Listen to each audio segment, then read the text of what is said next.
Claro. Un honor, como siempre, presentar a Gaby en esta ocasión.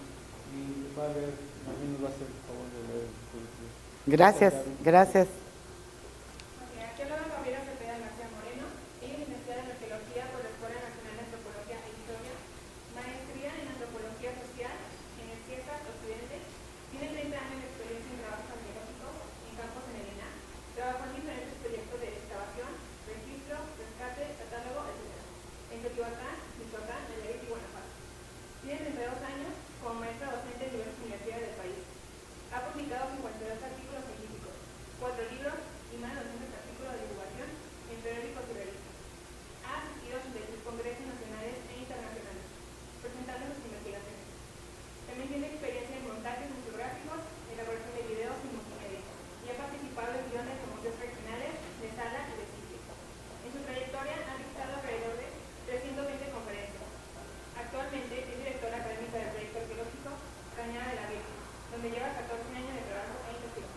Muchísimas gracias.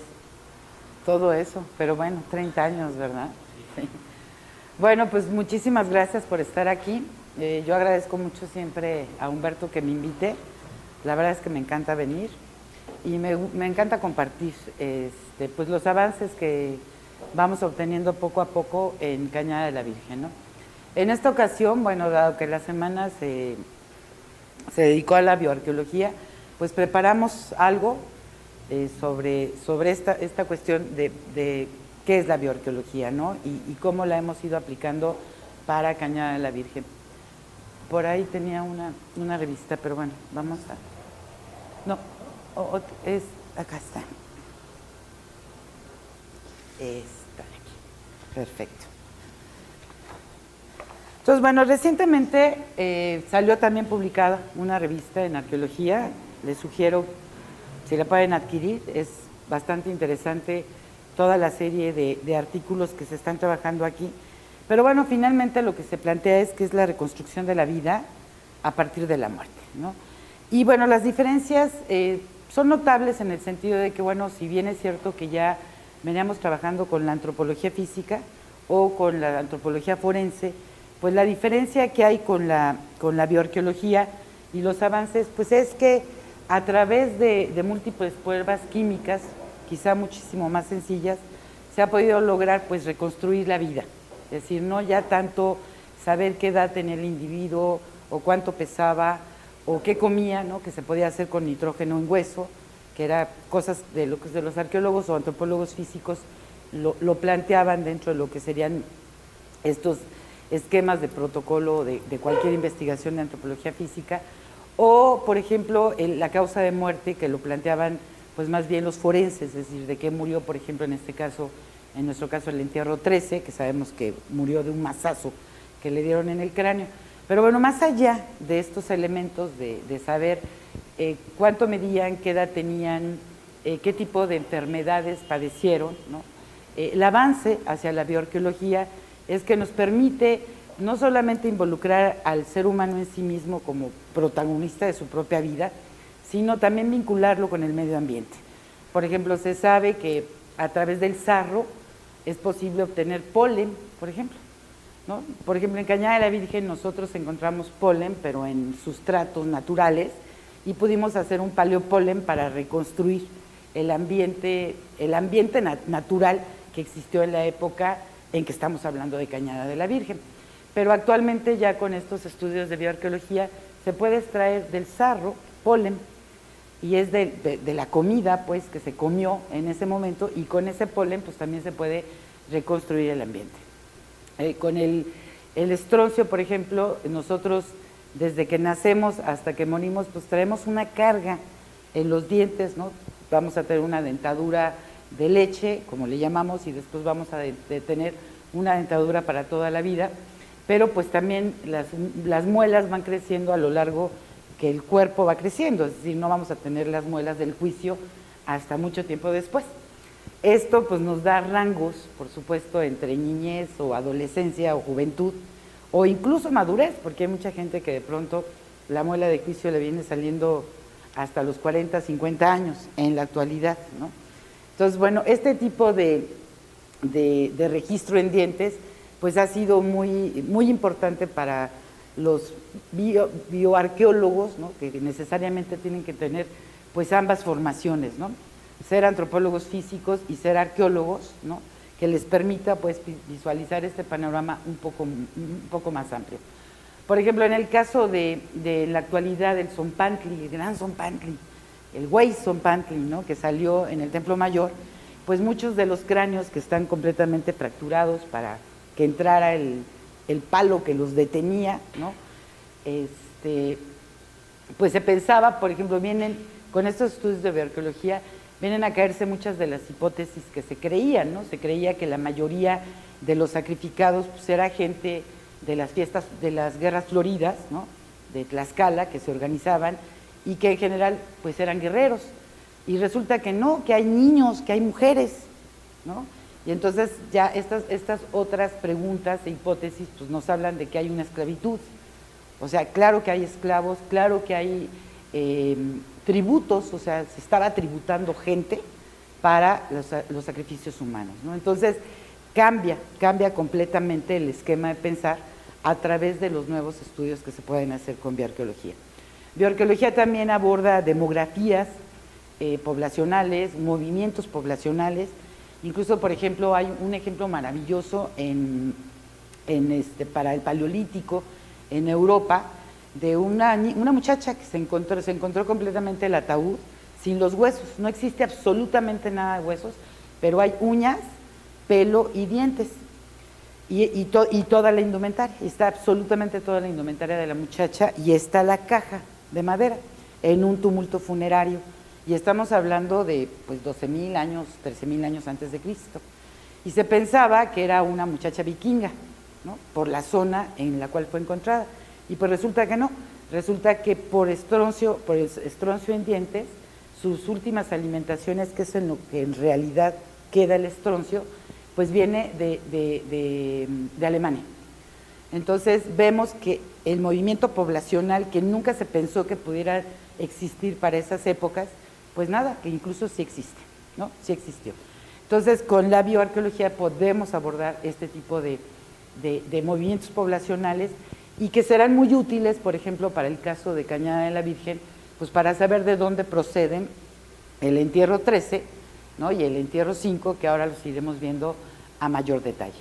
Entonces, esto es lo que es bioarqueología en general, ¿no? Es decir, son técnicas muchísimo más cuidadas con laboratorio, que hay este avance, por un lado forense, por un lado de antropología física, que han permitido que entonces surja esta subdisciplina que se le llama bioarqueología, que entonces su planteamiento inicial es reconstruir la vida a través de la muerte, y no reconstruir la muerte con la muerte, que era más o menos el otro esquema o el otro objetivo que se planteaba dentro de estas otras disciplinas. No por eso dejarán de existir las otras disciplinas, ¿no? Entonces nos vamos para acá. Bueno, pues ubicándonos ya propiamente después de esta pequeña introducción de lo que es bioarqueología, que por supuesto es mucho más de lo que comenté, pero hay algo ahí, pues nosotros nos vamos a ubicar ya en lo que sería el tema de la clase, que es bioarqueología en Cañada de la Virgen, y bueno, pues ubicar Guanajuato, por supuesto, dentro de donde estamos, que bueno, es importantísimo, ¿no?, que estamos exactamente a la misma distancia de la costa del Golfo o del Pacífico, por lo cual Cañada de la Virgen pueden llegarle suministros de ambas costas, ¿no? Y tenemos concha tanto de la costa del Golfo como del Pacífico. Y también es importante porque en términos de dieta, que es una de las cosas que los bioarqueólogos van a trabajar muchísimo, pues podrían haber llegado moluscos de la costa o también, por supuesto, del Pacífico. No es lo mismo tener una dieta de solamente maíz, frijol y chile, a tener una dieta con estos productos más mariscos, por ejemplo, ¿no? Y dentro del estado de Guanajuato, bueno, pues Cañada de la Virgen está aquí, vinculada, por supuesto, al río Laja, que viene desde acá, viene desde este punto, y bueno, aquí estaremos viendo que estas son nuestras 4 zonas ya abiertas al público: Plazuelas, Peralta, Cañada de la Virgen y El Cóporo, en proceso Arroyo Seco, y pues un poco más adelante a futuro estará Cerro de los Remedios. Mira, es más fácil acá. ¿Es este? Es que siempre es helio. Ah, ya. Y dentro, y bueno, dentro de lo que es entonces lo voy a dejar aquí. Ya propiamente el municipio de San Miguel de Allende, pues Cañada de la Virgen está casi en el límite suroeste de San Miguel de Allende, se localiza a 33 kilómetros de la ciudad. Dentro de Cañada de la Virgen, para quien no conozca, bueno, pues se accede a través de una calzada, que en realidad es una calzada ceremonial prehispánica, aquí se ven todavía las huellas, y nosotros accedemos como a la mitad de la calzada para poder llegar a lo que es la visita pública del complejo A, el espacio circular y el complejo B. Cañada de la Virgen tiene 19 entierros que fueron los que se encontraron, 11 de ellos se encontraron en el cuarto 3 de la plataforma sur del complejo A, que es lo que vamos a ver, e incluso el entierro 13. El entierro 14 se encontró aquí en la estructura circular y el 16, 17, 18 y 19 se encontraron en el complejo B. La discusión que se ha dado, pues, por supuesto, y es muy importante para poder contextualizar Cañada de la Virgen en el escenario mesoamericano, pues es donde estamos en función de lo que se trazó en un momento y se conoce como Mesoamérica, ¿no?, que es esta propuesta de Kirchhoff. Y pues ¿cómo estamos? Guanajuato, pues estamos como a la mitad, es decir, estamos en un área norcentro, estamos en el norte, estamos también como parte del occidente. Por supuesto es entrada definitiva por a través del río Lerma de todas las corrientes mesoamericanas del norte, por supuesto norte-occidente, y pues veremos que hay muchos elementos en esta parte del sur, por ejemplo, que pues serán elementos tarascos, con filiación tarasca, con etnología, por supuesto, y lingüística tarasca, pero pues también estaremos viendo que en este sector donde está Plazuelas, pues compartirá algunos de los elementos como los guachimontones, ¿no?, que sería esta última etapa del occidente de México asociado a tumbas de tiro, ¿no? Incluso nosotros pensábamos en algún momento que la niña Guerrero es posible que pudiese estar llegando o hubiese vivido en algún momento en costa, que serán cosas que tendremos que ir pues puliendo poco a poco a través de los distintos estudios que se están haciendo. No sé si escucharon ayer a la doctora Carla Sandoval, que estamos trabajando ADN en hueso, con genoma humano en hueso antiguo, y la idea es pues llegar a preguntarnos cuestiones tan comunes como si fue el tío, la tía, la mamá, el papá, la hija, ¿no? O sea, tratar de llegar a estos niveles, decir, bueno, ¿sí fue el jerarca el hijo de la niña Guerrero o no? ¿O fue la esposa? ¿O quién fue? ¿O fue la hermana, no? Digo, a este punto difícil es en arqueología, pero con estas nuevas técnicas podremos a un futuro llegar a proponerlo. Y bueno, por supuesto, pues dentro de esta gran Mesoamérica, pues tenemos pues las fluctuaciones de frontera, que pues dogmáticamente hicieron que mucho tiempo no se invirtiera en la arqueología de Guanajuato, pensando pues que no había nada, ¿no?, que era un pueblo de chichimecas, cazadores recolectores, y que bueno, pues sencillamente no había una arqueología monumental que rescatar, que investigar, que conservar, que salvar. Y pues hemos dado cuenta que pues, más allá de eso, no solamente están estos sitios, tenemos 1,300 más enumerados, que tienen pues mucho de las características que comparte Cañada de la Virgen con otros, como es la presencia de un basamento piramidal, con un patio hundido, una calzada, con una orientación por supuesto al este, y que bueno, pues va a representar esta estructura mesoamericana que es el calendario, ¿no? Y en función de que un pueblo tenga un calendario, bueno, pues entonces tendrá las veintenas, tendrá las festividades y tendrá toda una simbología asociado a este culto mesoamericano, ¿no? Yo soy la siguiente. Y bueno, ya dentro de lo que sería el ámbito del Bajío, ¿no?, de la tradición de patios hundidos que están marcados aquí, o patios cerrados, pues que propone Efraín Cárdenas, en donde hay innumerables sitios arqueológicos. Bueno, pues Cañada de la Virgen la tendremos aquí, en un límite de frontera también natural, no es el Bajío ya, no está en zona baja, pero bueno, pues está como custodiando parte de lo que es la cuenca central del río Laja, hacia el punto de intersección del río Laja con el río Lerma, ¿no? No estamos en Bajío, pero estamos en este punto, y bueno, pues esta sería la distribución hasta el DF. Por supuesto, Teotihuacán lo incluimos dentro de lo que sería esta gran tradición arquitectónica de patio hundido, basamento piramidal, que finalmente simbólicamente pues es el cerro y el inframundo, ¿no? O el cielo y el inframundo. Ya hemos comentado y hemos documentado en otros aspectos cómo hemos planteado que, bueno, pues todo lo que sería la carga lingüística y la carga de los contingentes humanos en esta región, pues son pueblos otomangues, ¿no? Pueblos otomanguianos, de ahí se van a derivar varias lenguas, ¿no? Pero que sabemos que pues en esta zona, en efecto, el más oscuro, la familia otomangue, hay una división, hay una partición lingüística, y estas otras familias que están en Oaxaca, pues son parte de la gran familia otomanguiana.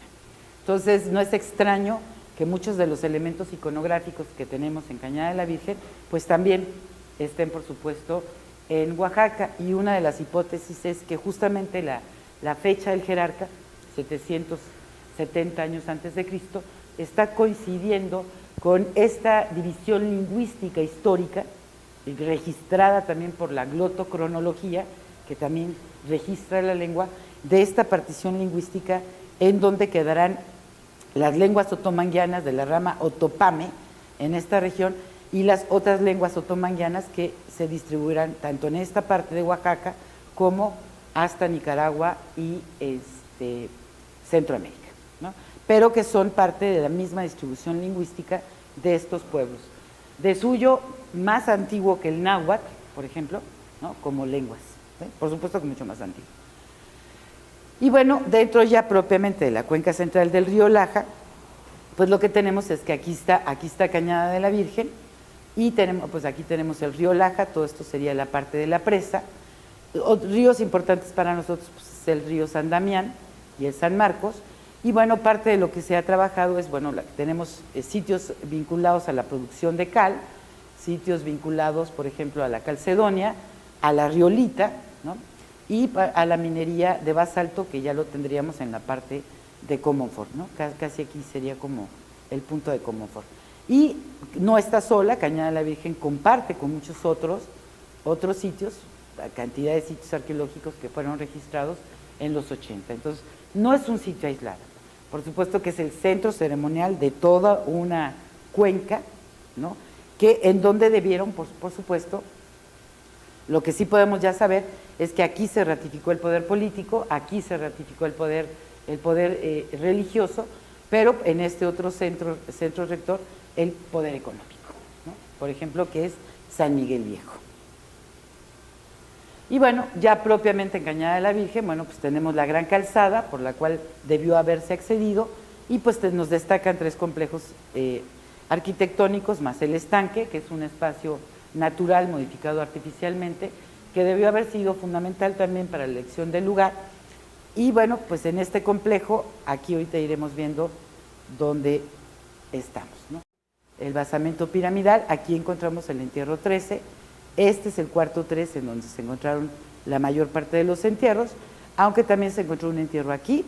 En esta parte Luis Felipe Nieto encontró otros entierros, y en el caso del complejo B tenemos un entierro asociado al ducto de agua, la salida pluvial, restos secundarios de entierros en este punto y en este punto, un entierro directo en este punto, y en el caso de Cañada de la Virgen aquí estaría el 13 y aquí estaría el centro fundamental, que sería el cuarto 3, ¿no? Que sería en el que estaríamos abundando un poco más. Bueno, dentro de esto, el contexto funerario del cuarto 3, bueno, que ya lo marcamos, no se ve muy bien, es aquí, y pues hablaremos propiamente de este contexto funerario.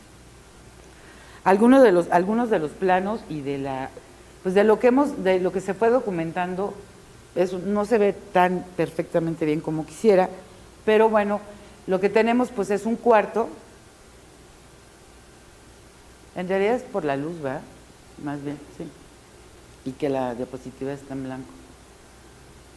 Bueno, En realidad, bueno, pues es el cuarto que vimos ya, esto lo estaríamos viendo en perfil.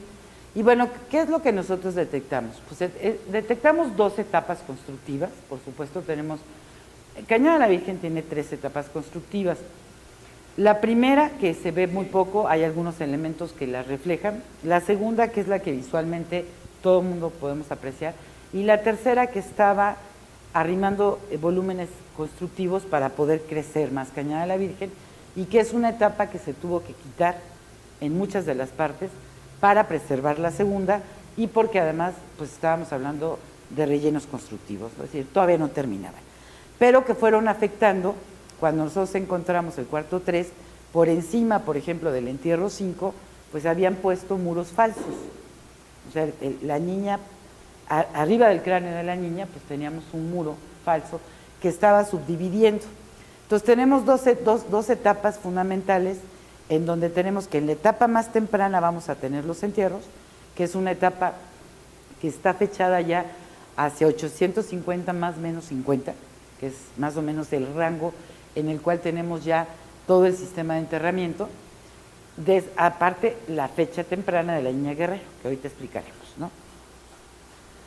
Y bueno, y aquí es donde pues están los entierros, ¿no? En este caso pues sería el entierro 3, que es el que estamos viendo, que es este entierro, fue afectado pues por el árbol, ¿no?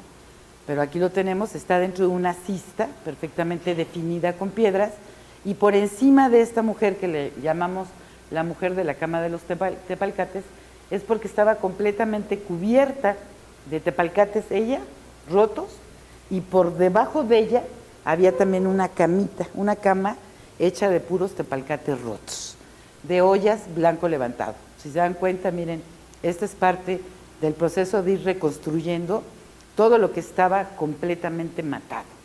En Cañada de la Virgen ha sido muy difícil encontrar piezas completas. El proceso ha tenido que ser de volverlas a restituir, dejando la evidencia de que pues, tuvieron un golpe y fueron depositadas en este contexto de matarlas, de calidad de quitarles esa esencia de que en vida, para poder transitar con el muerto a su nuevo destino, ¿no? Entonces, bueno, el entierro 13, que es femenino, de entre 26 y 30 años, 820, perdones, más o menos 50, que sería el rango de enterramiento, después de varias, aquí para este caso tenemos 3 entierros fechados, tenemos el entierro infantil, que está aquí, que está fechado, tenemos el entierro 9, creo, si no mal recuerdo, y el entierro de la niña Guerrero, que bueno, está completamente fuera de los rangos, porque la niña muere 1000 años antes de que la traigan a Cañada de la Virgen, ¿no? Entonces ese es un rango que ya discutiremos. Pero bueno, esta sería la ofrenda que tuvo la mujer. Podríamos hablar que entre 26 y 30 años, pues en la actualidad diríamos que es joven, ¿no? Pero en esa época prehispánica, pues en realidad estamos hablando de un adulto, ¿sí? De una persona adulta, ¿sí? El entierro 4, que es el infante, que es este de aquí, ¿no? que está acompañando, pues, es este de aquí, presentó en realidad muy poquitos huesos. Estos son partes, en realidad, parte de los huesos de la mujer, ¿no? Es un infante entre 1 y 5 años de edad. Tenemos una fecha calibrada de 670 a 870, más o menos 50. O sea, dentro de este rango que se ha puesto de 850 como momento de enterramiento de todos estos. El niño pues, no sabemos sexo, perdón, es niña, es niña, no, sí sabemos sexo, es niña, y bueno, esta es su ofrendita, lleva una, de hecho esta es muy bonita, tiene pintura al negativo, casi todos llevan su collarcito y una concha, y casi todos los entierros van a presentar eso. Ahí aunque lo ven, y con todo y que aparentemente está completamente destruido, pues en realidad son muy completos, ¿no? Y este sería el 3 y este sería el 4, ¿no? Que está en la esquina, y este es uno de los que se mandó a fechar por aminoácido en hueso.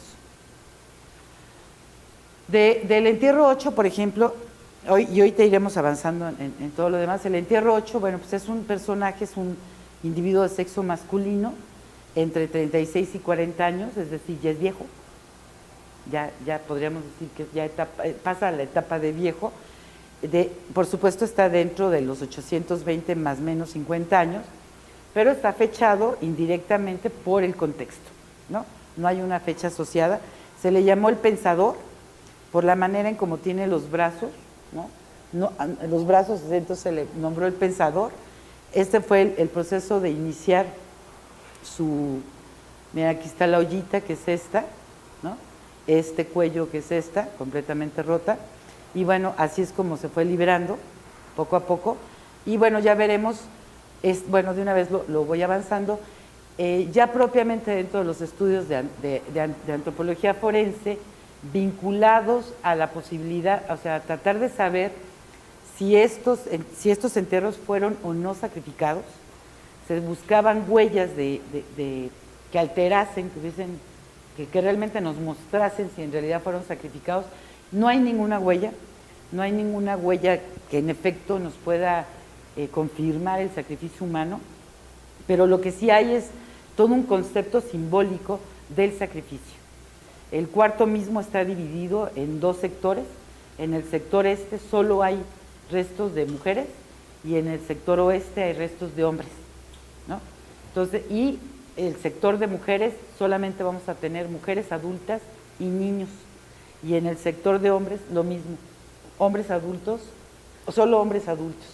Entonces, esta dualidad de vejez y niñez se maneja en el concepto mesoamericano, es decir, no necesariamente tienes que llegar al punto de hacer el sacrificio físicamente, sino que ritualmente hay elementos que te ritualizan y te hacen ver que hay un sacrificio en ese sentido, entre la presencia del viejo, de lo viejo y de lo nuevo, de la renovación y de la senectud, por ejemplo, ¿no?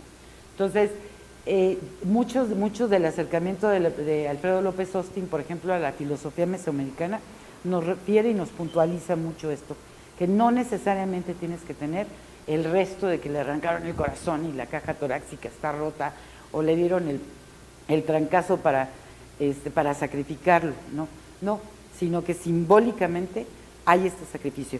Y es un poco como nosotros simbólicamente, de alguna manera, tenemos un autosacrificio o sacrificio en Semana Santa, ¿no? Al dejar de comer carne, ¿no? Al dejar de tener relaciones sexuales, por ejemplo, en una abstinencia. La abstinencia es un proceso de sacrificio, de purificación, ¿no? Y no necesariamente con el hecho de que efectivamente venga el cuchillo y saque el corazón, ¿no? Entonces, en este caso, pues sí tenemos estos elementos muy, muy evidentes, ¿no? En términos simbólicos. Y bueno, este personaje, lo que yo quería decirles es que además, bueno, se le detectó, se buscaban huellas de que hubiese sido sacrificado, y no, pero sí tiene huellas de que peleó. O sea, estamos ante un guerrero, o sea, fue un personaje, o sea, peleó, sí, pienso que de boxeo no, pues no, estos no peleaban así, ¿no? Si jugaban con la cadera, pues estos peleaban de otra manera, no sé, como de caratazo, como de otro modo debieron haber peleado, pero si todavía hoy en México la lucha libre es como es porque en época mesoamericana, por supuesto, que se capacitaron para la lucha. O sea, hay que recordar que la guerra mesoamericana no es ir a matar, es ir a capturar, ¿sí? Y el concepto de captura de un hombre contra otro hombre requiere, por supuesto, de la lucha, de saber luchar, ¿no?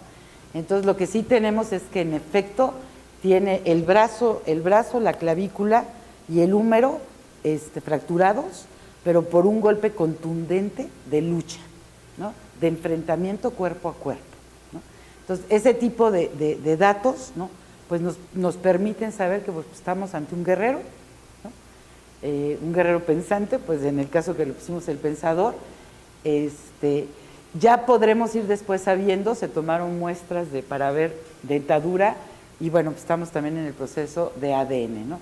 Pero por lo pronto sí sabemos que tiene es de lucha, no solamente él, también el jerarca tiene fractura nasal, fractura de costilla, y fueron por enfrentamiento cuerpo a cuerpo, ¿no? Entonces estamos ante guerreros que lucharon, ¿no? Que lucharon cuerpo a cuerpo. Y es un tanto, ahí es el único personaje que tiene un poco de deformación craneana.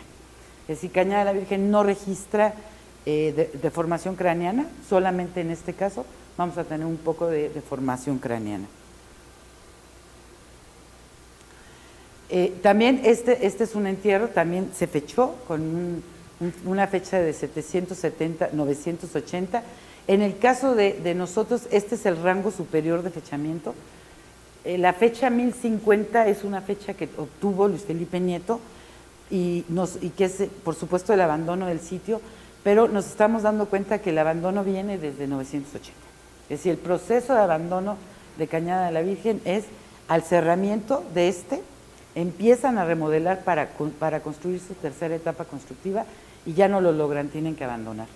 Entonces, no solamente en el evento tenemos un evento de desacralización del linaje, sino que al mismo tiempo, 50, 60 años después, tenemos otro evento de desacralización de todo el sitio arqueológico porque tienen que irse, ¿sí? Y yo no tengo fechas más tardías a 980. Entonces, si ya para 1050 es un abandono total del Bajío, en realidad esto se viene dando desde 40, 50, 60 años antes, ¿no? Que ya se empiezan a establecer que no hay condiciones para seguir continuando. O sea, lo que quiero yo decirles es que esta sociedad quería permanecer ahí.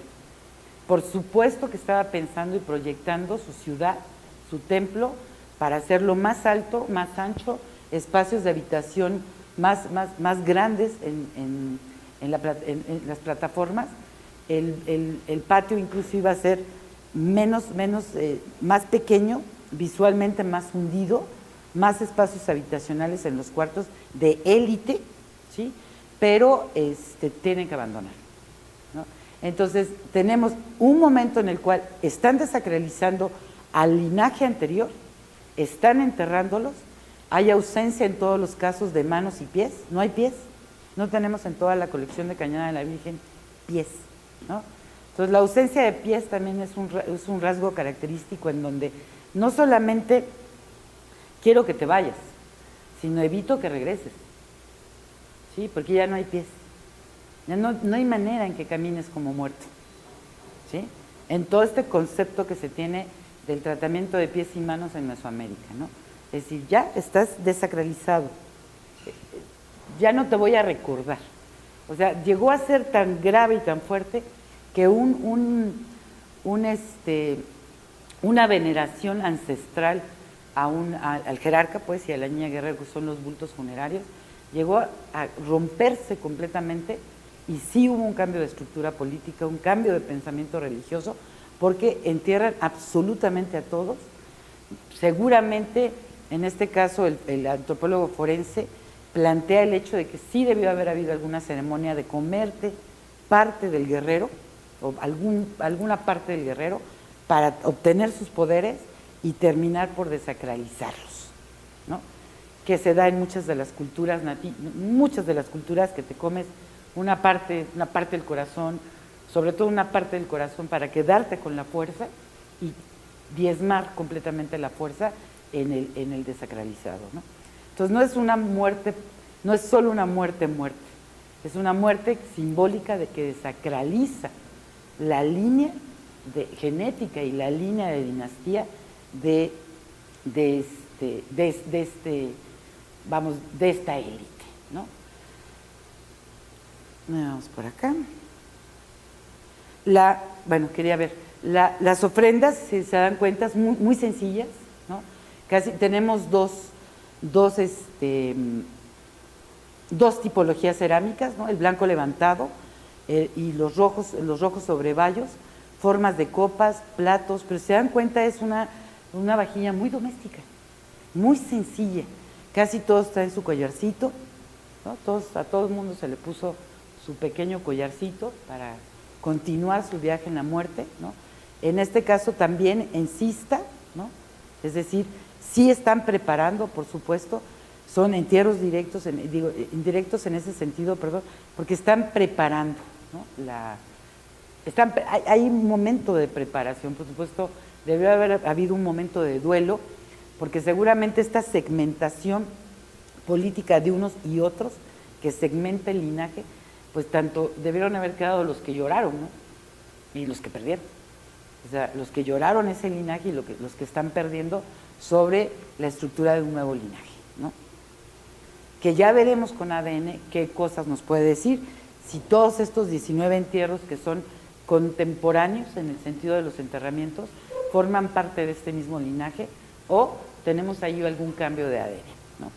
En términos de arqueológicos, no tenemos cambio.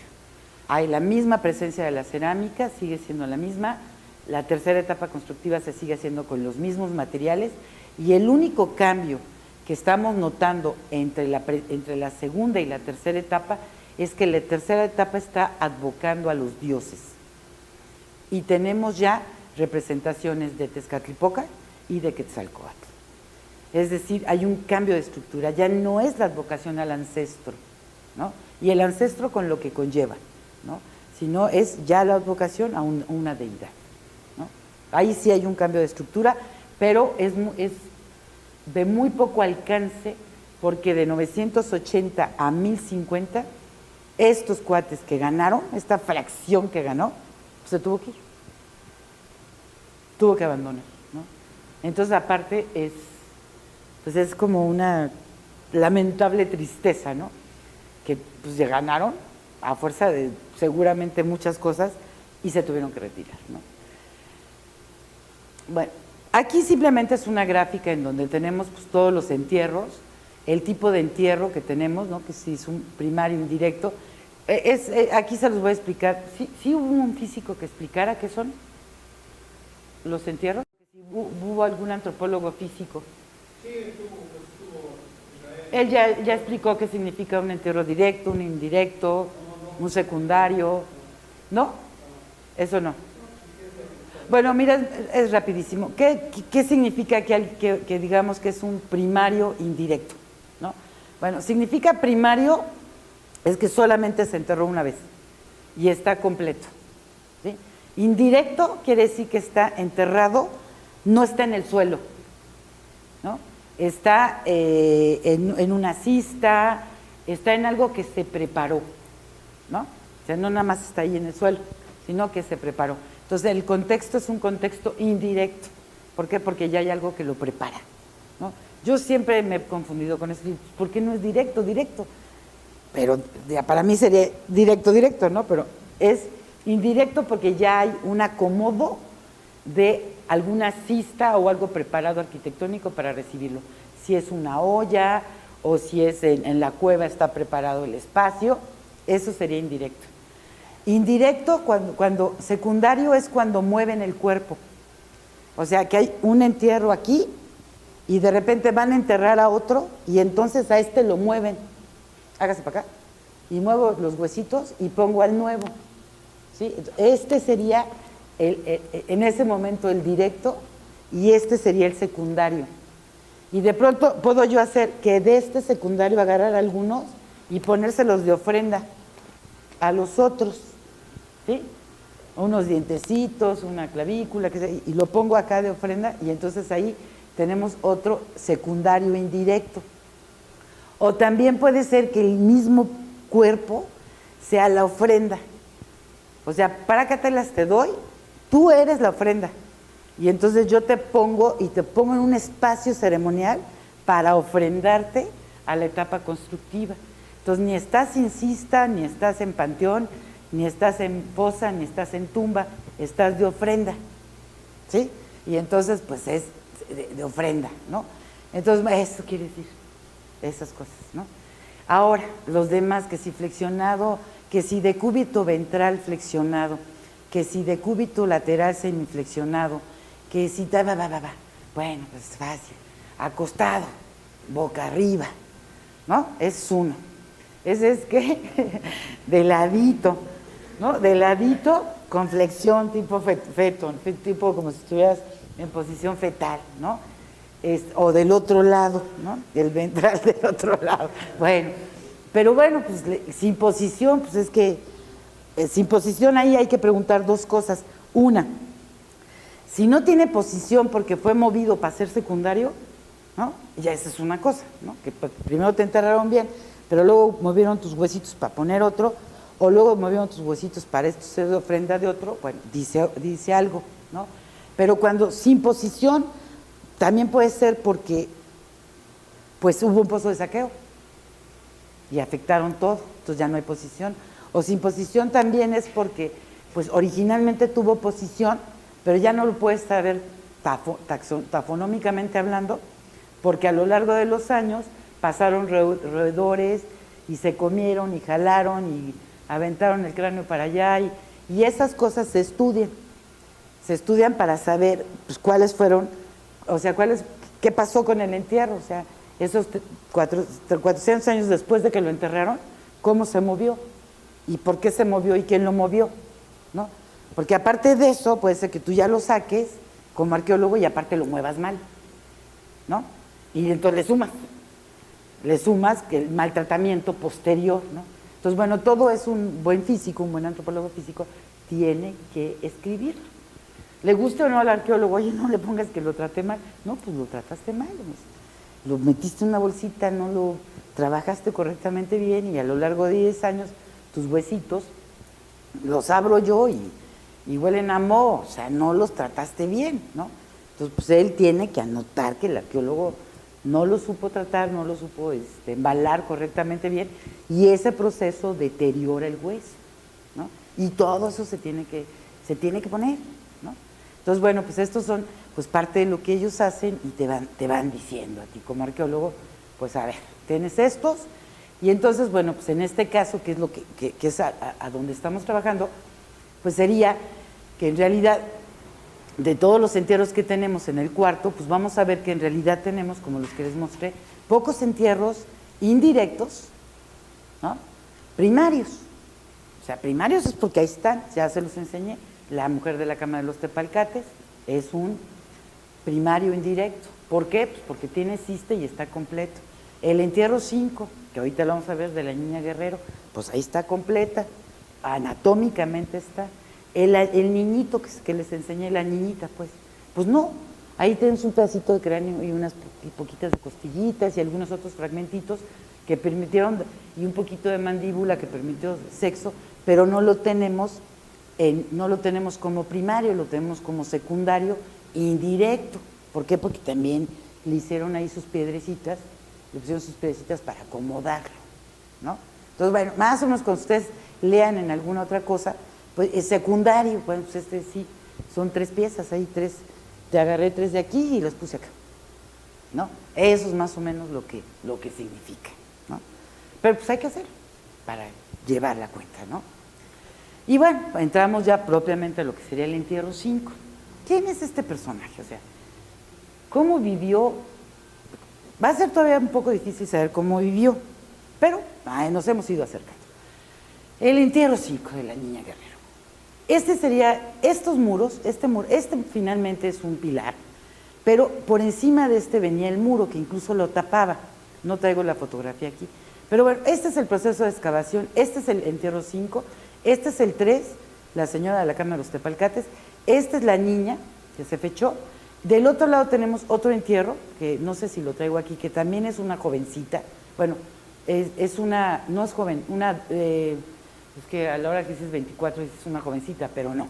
Para esa época ya es una mujer adulta que está aquí. Y este es el acceso al cuarto. De aquí para acá son femeninos y de acá para acá son masculinos, ¿sí? Ya en sí esto nos dice algo. De aquí para acá es el este y de aquí para acá es el oeste. Todos tienen la cabeza hacia el este mirando al sur. Todos, ¿sí? Todos. Con excepción del pensador, que el pensador, si lo vimos, tiene la cabeza mirando al sur, pero la posición está este-oeste, así, ¿sí? O sea, en este caso, si te levantas para viajar al inframundo, esta niña se levanta paradita y va al inframundo, ¿no? El otro no, el otro lado sería al revés, va como de cabeza, como Xolotl, ¿no? Que entró de cabeza. No es lo mismo entrar al inframundo de pies que entrar de cabeza, ¿sí? En el contexto mesoamericano. Bueno, aquí está, esa fue parte del proceso de excavación. Ahorita iremos viendo algunas de las imágenes. ¿Por qué le llamamos guerrero? Bueno, en principio pensábamos que era niño. El antropólogo físico nos dijo es niño, ¿no? Entonces, porque además a la hora que levantamos no hay cadera.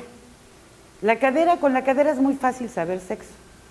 La cadera es un elemento completamente distinto entre hombres y mujeres, y entonces inmediatamente dices, ¿es mujer o es hombre? ¿No? Pero a la ausencia de cadera, solamente puedes, pues, a través de rasgos mandibulares, ¿sí? Saber si fue niña o niño.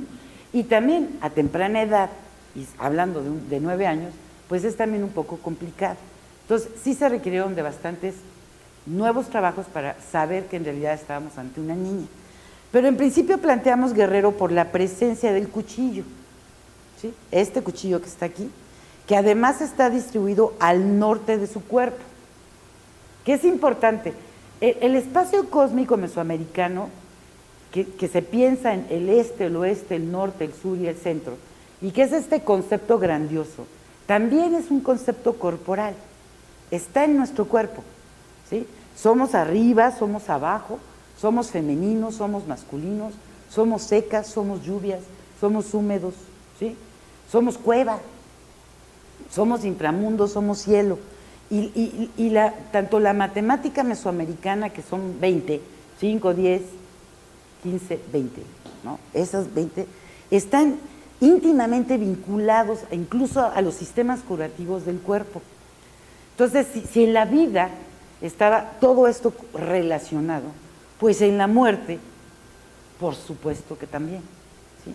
Entonces no es lo mismo que me pongan a mí un cuchillo en mi costado norte que en mi costado sur. El costado norte tiene un simbolismo, ¿sí? Y es el norte, es el guerrero, es de donde venimos, ¿no? Es el Chicomóstoca, ¿sí? Y además tiene un espejo, tiene un disco de riolita que lo afecta, ¿sí? O sea, está por encima. De hecho, incluso si nosotros vemos esta iconografía en códices, esta es una iconografía clarísima de un eclipse. Es el sol atravesando, es la parte oscura del sol, ¿no? Es el sol muerto, ¿no? Es la representación de un eclipse. No lo traigo ahora, pero aquí lo vemos. Fue muy complejo porque además en el cráneo, vean, trae post-mortem encajada una riolita, esta de aquí, y acá trae un hacha, y esta es concha, ¿no? Bueno, ahí donde se ve, donde lo ven, que es este espejo de riolita, este es el que se vio, y estos son unos cascabelitos que traía atados en los pies, tampoco tiene pies. Este es su collar, ella lleva más collares que ningún otro. Este es parte de su ofrenda, este es el plato que estaba aquí, ¿sí? Por supuesto está en cista, pero todos estos huesitos de acá, además, son huesos de 2 perritos chiquitos, bebés, un zorrillo, híjole, ya van a ver la iconografía del zorrillo, un zorrillo, un venado chiquito y 2 perritos chiquitos, ¿no? Los traía en su costado sur, más 4 neonatos, que ya veremos en ADN qué son. Si son fetos de ella, wow, estamos ante una situación de que es una niña que pierde 4 embarazos, ¿no? O si por el contrario muere de parto, nace el jerarca, porque además ella fecha 800 antes de Cristo y el jerarca 770 años antes de Cristo. Por fecha nos da. Sí. Aquí estaba, miren, no hay cadera, no hay pies, venían los cascabelitos. Todos estos huesitos son parte de todos los... Fue muy difícil este entierro, pero incluso en este entierro, ¿sí?, a ella le ponen salvia, tenemos salvia en contexto, salvia azul.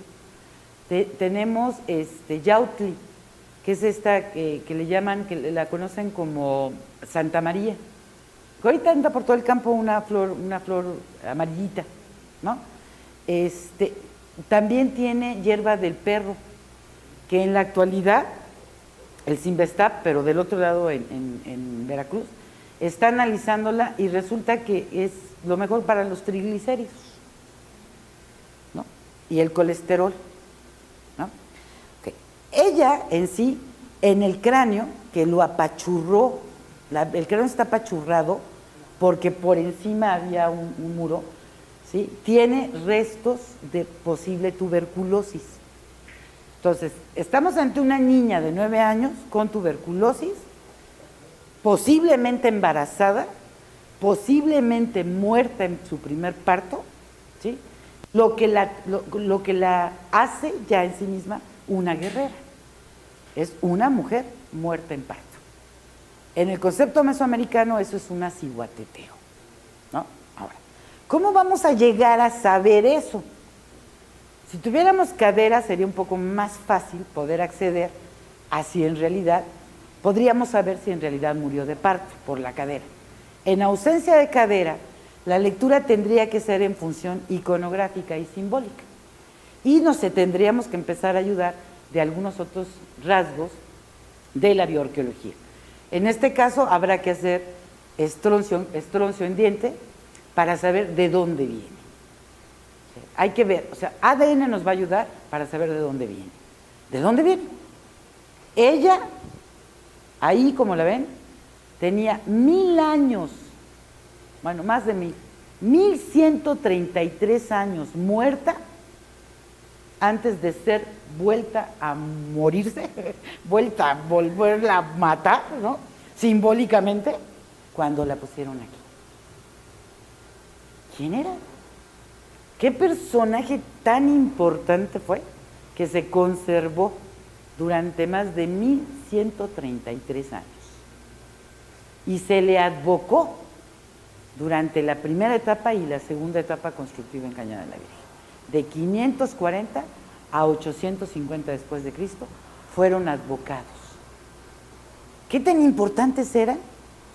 Y que además después tuvieron que ser protagonistas ellos mismos de un entierro de esta naturaleza para poderlos desacralizar, ¿sí? Y borrar de la faz de la tierra, borrarlos simbólicamente.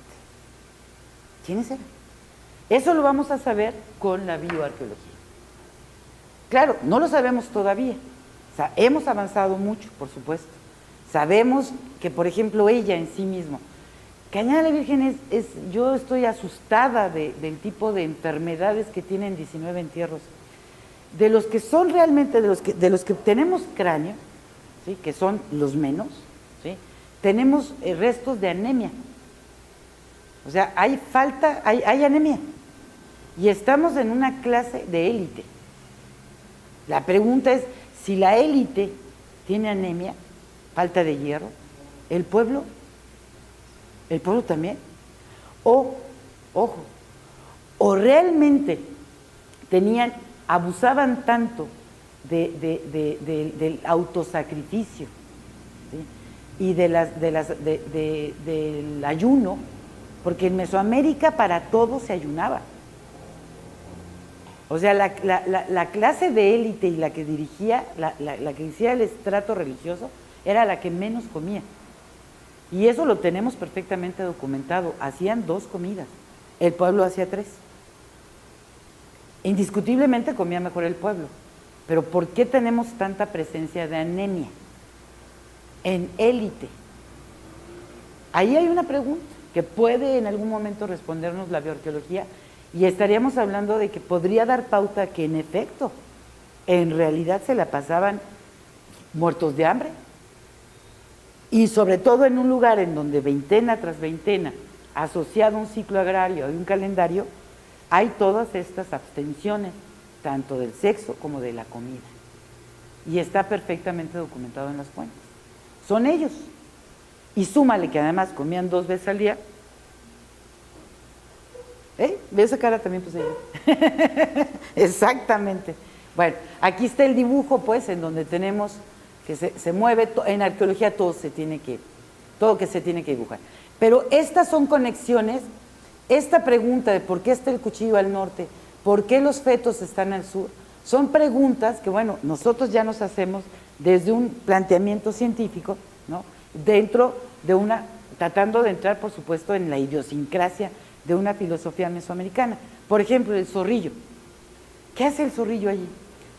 No he rastreado, por supuesto, y es parte del doctorado que quiero hacer, y si no doctorado, un libro, el que siga, es por qué la niña Guerrero tiene un zorrillo, ¿no? Bueno, el zorrillo es un animal que está íntimamente vinculado a Tezcatlipoca, por un lado, a las Iguateteos, por otro lado, y a la Xcuinantla-Solteotl. La deidad de Xcuinantla-Solteotl es la comedora de las inmundicias sexuales, ¿sí? Todas nuestras inmundicias sexuales se las come esa diosa. Y es una diosa que incluso se representa negra la boca en ocasiones, dependiendo de dónde está, e incluso el excremento, ¿sí? Se representa poderosísimo de todas las inmundicias sexuales que esta diosa se come de nosotros, ¿no? Para en Mesoamérica el adulterio era sancionado y si se cachaba, pues, lapidados públicamente. Pero si no los cachaban, tenían el chance de confesarse. Entonces se confesaban, no públicamente decían, ay, pues me metí con tu marido y con el hijo de tu marido, eso no se decía, pero sí te tenías que atravesar por la lengua, tantas veces pecaste, tantas espinas de maguey que te atravesabas por la lengua, ¿sí? Frente al Tlazolteotl, y luego venía el baño de Temazcal. Entonces el pueblo sabía cuántas veces pecaste, no con quién, pero sí cuántas, ¿no? Ándele. Y se ve que pecaban, sí se ve que pecaban. Y en pueblos otomíes mucho más, porque hay una sexualidad muy distinta. El zorrillo todavía en la actualidad en comunidades indígenas te dan ahí un brebaje de zorrillo para abortar. Entonces todas estas cosas son las que tenemos que ligar poco a poco y escribirlo, por supuesto, y citar a quien corresponda para poder explicar, ¿no? En esta parte simbólica. Y en la otra, pues, a estudios rigurosos de bioarqueología, pues, que nos permitan en Estroncio saber, pues, de dónde venía, ¿no? Y ahí vamos, en eso. Y luego, bueno, aquí ya vemos un poquito más de cerca, ¿no? El cuchillo, de riolita, pues. Vean, collarcitos. Bueno, con ella sacamos hasta una semillita de chía. Tenemos una semilla de tabaco.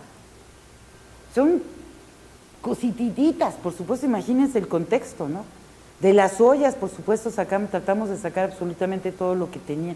Miren el hacha, ¿no? Aquí, ¿no? Que en el contexto, aquí está lo que les digo. Entonces, claro, implicaba por lo menos 3 elementos masculinos, ¿sí?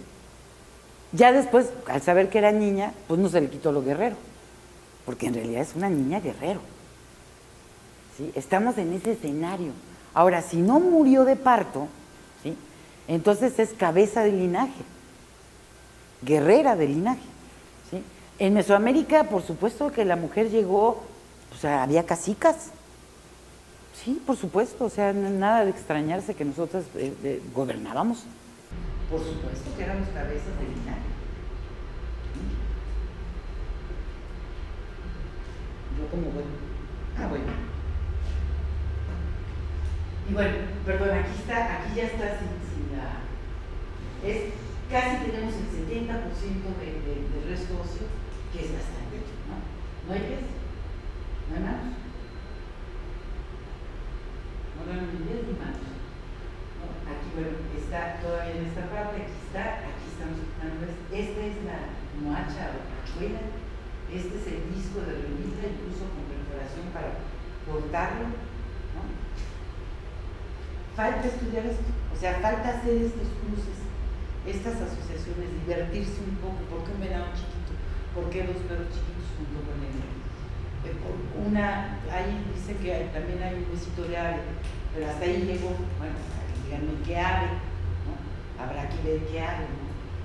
Ahí está el cuchillo, ya por supuesto se analizó, no hay restos de sangre, es una vajilla prismática. Esta es la que llevaba de Lolita Calcedonia en la cabeza, ¿no? Esta es la otra que les mostré, está asociada también a cuentitas, procesos de producción de cuentas para collares. Bueno, 3 rasgos mandibulares determinaron el sexo femenino. O sea, con rasgos de mandíbula pudimos saber. La edad se calculó 8 años más o menos 24 meses, o sea, puede ser de 8 o de 6, ¿no? Uno pensaría a los 8 años embarazada, sí, es viable, ¿no? Tomamos muestras de hueso cortical que enviamos a Beta y la fecha nos produjo 800 a 520 años antes de Cristo. El otro contexto es, bueno, es controversial porque el contexto funerario de todos los demás es 720-860 antes de Cristo. ¿Sí? E incluso uno que se nos traslapa hasta 980. La hipótesis más trabajada apunta a que estamos ante un bulto funerario, ¿no? Ella. Claro, ese bulto se conservó como bulto, pero a la hora que lo volvieron a poner, debieron haber abierto el bulto. ¿Sí? Porque uno se pregunta, ¿cómo es posible que después de 1133 años se conserve la anatomía de la persona? ¿No? Por eso hasta bromeábamos, pues por eso perdieron la cadera, pues por eso no hay manos, por eso no hay pies, ¿no? Pero no, en realidad hay que pensar que está el bulto, y el bulto fue lo que se manejó. Ahorita vamos a ver ejemplos de bultos. A la hora en que ya lo vas a enterrar, abres el bulto. Y al abrir el bulto, en efecto, tienes la anatomía. ¿Sí? Y si el ritual implica quitar la cadera como un elemento de ritualización, pues habría que empezar a buscar si hay otros testimonios en donde la ausencia de cadera esté significando esta ritualización de alguna simetría, ¿no? Bueno. Esos son los rasgos mandibulares, que son femeninos. Pues este es un rasgo masculino, vean mucho más ancho esto. Esta es una mandíbula femenina y esta sería la mandíbula del íntegro 5, ¿no? Y entonces tenemos pues un pronunciamiento del mentón, una forma de argumentar anterior y una versión de la región coniaca. No sé qué quiere decir esto, no sé. Pero bueno, aquí tenemos dientes, que es maravilloso.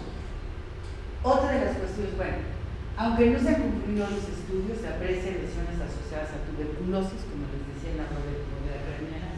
Hay otros marcadores como de desinfección en la parte frontal occipital, que sería este es el nombre correcto, que es anemia, ausencia de hierro. En este caso se puede asociar a factores fisiológicos como el embarazo y la lactancia, que posiblemente se pueden encaminar ahí. Hay huellas de periostitis y aparentes huellas de actividad bacteriana, que en este caso todavía no ha sido establecida. Una de las cuestiones también que se trabajaron muchísimo, bueno, voy a acabar esto y voy a entrar después con el Pizarro y las calles, ¿no? En general. Pues es un íntegro múltiple, ya vimos, primario indirecto, ya saben qué es, en posición de cúbito lateral izquierdo. Pues ya saben que está acostada, ¿no? Como de dedito, nada más. Eso significa de cúbito lateral izquierdo, ¿no? Con orientación al este, ya vimos, en tanto que el cráneo facial se encontró al sur, ¿no? Pero esto está así, mirando, ¿no? Presenta el 70% de la osamenta con ausencia de eso. A la altura del cráneo y la rótula se encontraron depositados los restos óseos dispersos de 4 neonatos y los restos de animales, que es lo que les estaba comentando, ¿no? Pero ya para que quede bien punto. Estos son parte de los elementos. Los otros elementos funerarios que compusieron este entierro, pues son los restos de 4 neonatos, sin posicionamiento cómica, 2 perros, un venado, una parenqueral y un sobrino. O sea que no echen mentira. Ahí está, ¿no? Y ya están los besitos, ¿no? La ofrenda dedicada a este infante, pues es el cuchillo de obsidiana, que ya encontramos junto al disco de cantera, ¿no? 9 vasijas de cerámicas, unas casi completas y otras matadas intencionalmente, collares de concha marina y otros materiales. Vean, es bonita con su copita pulguera, sus sus ollitas, otra copa pulquera, ese es un... Pero no, se ve como la más llamativa por el tipo de soportes, pero no son, digo, una cosa que hayan traído cerámica de otro lado para ponérsela. Hay huella de uso, o sea, se usó. No es losa hecha para ponérsela de ofrenda, es losa de su uso cotidiano, ¿no? Aquí están cosas cerámicas muy domésticas, ¿no? Eso sí trae varios collares, sus conchitas. Que está trabajado es como un... yo todavía no sé qué sea, pero como un zorrillo, no sé qué sea, habría que ver qué es, pero está trabajado es una cuenta y está trabajado en concha nácar. Pues veamos otra vez, seguimos viendo el contexto, ¿no? Este es el muro, miren cómo aquí, este muro estaba por encima, que les había dicho, este de allí todavía no salía el cráneo. Vean cómo el muro que fuimos quitando y estaba por encima, ¿no?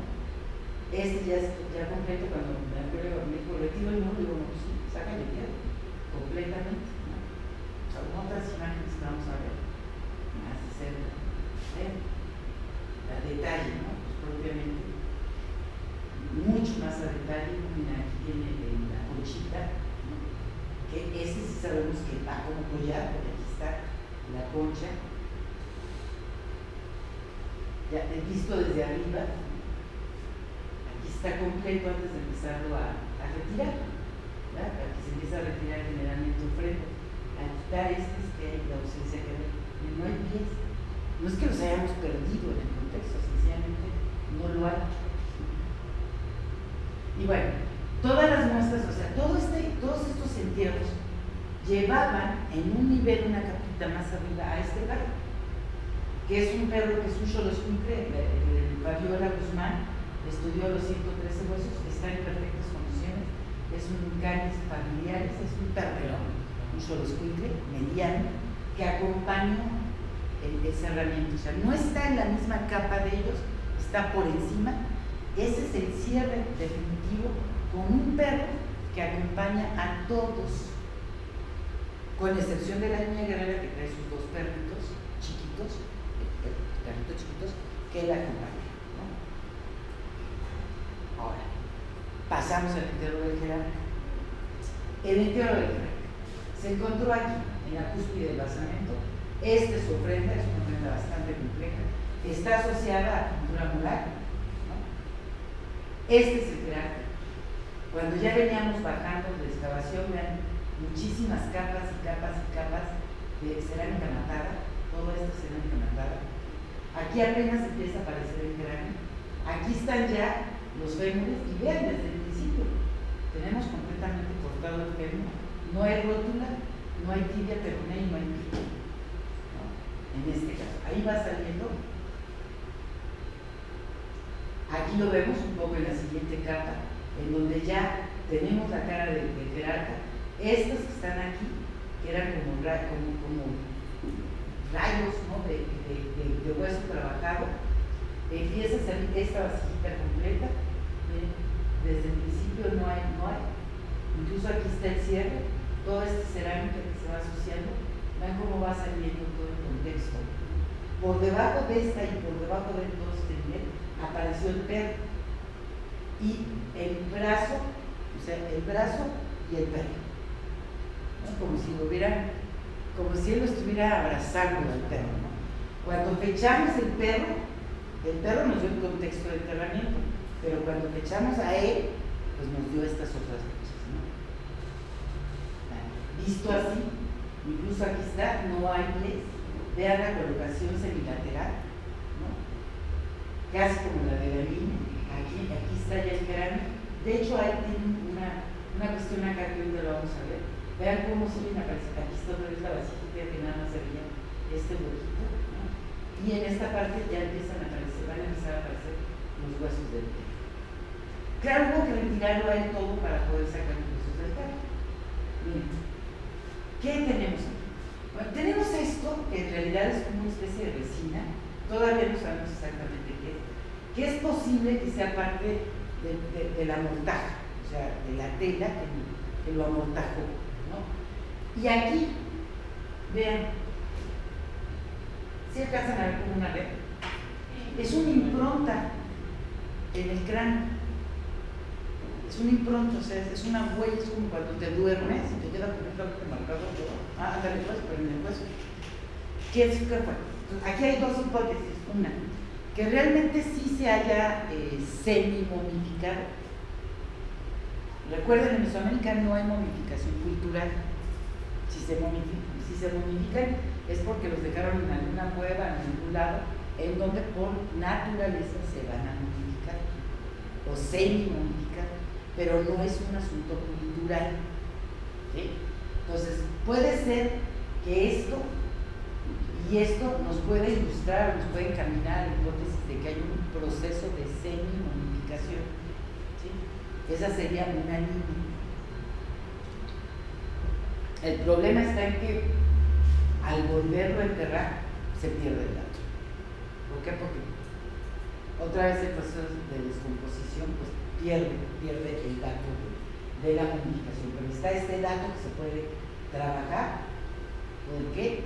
O sea, posiblemente, o sea, si es un proceso de semi-momificación, pues entonces esto es la tela, ¿no? Parte de la tela para amarrar el entierro, ¿sí?